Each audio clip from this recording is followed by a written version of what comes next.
Okay, so it's called night ball, right? And if anyone can shoot it, we specifically play this at Riverdale Park at right behind the baseball diamonds near the Gaga pit or whatever. If anyone can shoot it from this, we set this back corner of this four square box, right, Andrew? If anyone can shoot it from here, they don't have to. What was it? They don't have to do the punishment or whatever. Oh, they can skip. And if they get the ball, if they shoot it from the free throw, and they do it backwards. And they do it backwards, then what was it? Then they get to, I guess, pick a dare from. Oh yeah, that's right. If they make it backwards, they get to pick a dare for somebody else to do. They get to pick a dare for somebody else to do. That's it. Wait, wasn't it the other way around? So, Oh, okay. So like, you know how you have 5 attempts, Yeah. So and if you make it like at 3 attempts backwards, you get to immediately do a dare for something. yeah, but it has to be within 3 attempts. And all you have to do is make the ball in the rim. That's all. If you can do it within 3 attempts, then you get a skip. Or you get to pick a dare for somebody else to do. But if you can shoot it and it spins around the rim at least once or twice, like a full spin, then you get to, if you get a dare that you don't want to do, you can give it to somebody else. Yeah, you can give it to somebody else, right? You know, this has a camera, film this. So yeah, in order to, you have to come to this square, here's where it is, from here, and make it into that hoop in order for you to be able to, it was skip, right? In order to skip your turn. No, you come to this hoop, you come to this line, and if you make it backwards, then you get to pick the dare for somebody else to do.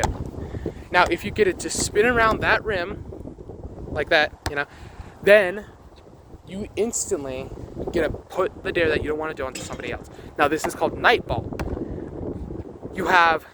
If you have a small group of 1 to 4 on that rim, each person has at least either 5 to 3 attempts to make it. If they miss, then that counts as a fail, and if they miss 3 times, or 5 times, that's 5 fails, then they have to do a dare. Now you can do it one of two ways. You can have someone as like a dare master or whatever. You can all go into a group and figure out what you want them to do as a dare, and then tell them what to do. Or you can have everybody write down 5 dares they want to see happen that night, and put it into a hat and take it out. And now when you put it into a hat and take it out, that's the dare they have to do. Now, you can do whatever dares you want to. I do audibly suggest, though, to keep it PG-13, possibly R, but to do dares that won't get you, like, arrested or very badly injured. Like, to the fact where you have to actually get checked out to make sure that you're okay. This is called night ball. Now, we're still making up rules as we go.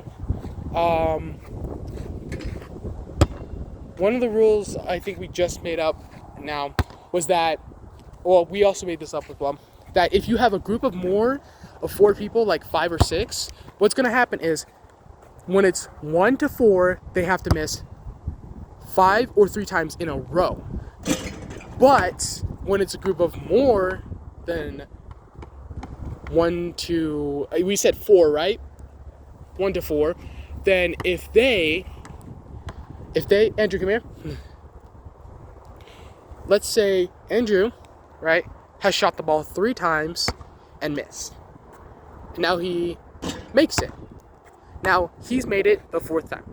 That 4th time, it then passes on to the next person. Now, when he goes again, I miss it on my 4th attempt. He misses it. Okay, now that counts as his 4th attempt. Now he has one more try to make it, or else he has to do a dare. So when there's more than 4 people, how many times you miss it carries over. And so you keep going down the line until somebody misses, and then you do the dare. My last attempt, I shoot, I miss, I do a dare. Now he does a dare because it was him. So it's 1, 2, 3 times that he missed. Then he missed it those 2 times. So now he has to do dare because that's 5. And that's how it works when you have more than 4 people. It carries over. Now, we're doing on this specific basketball hoop because this is where we're like first creating it. This is where we're coming up with it because this is easiest. Because this is just where we are. But you can technically play this on any basketball hoop. You just have to do it the right way. Like you just have to follow these simple instructions, these rules. I mean, you can do worse dares that could do a lot of harm, but just know if you do them, I am not responsible for any of the repercussions that happen afterwards. You are the one who was stupid enough to make the dares, okay? Don't be stupid.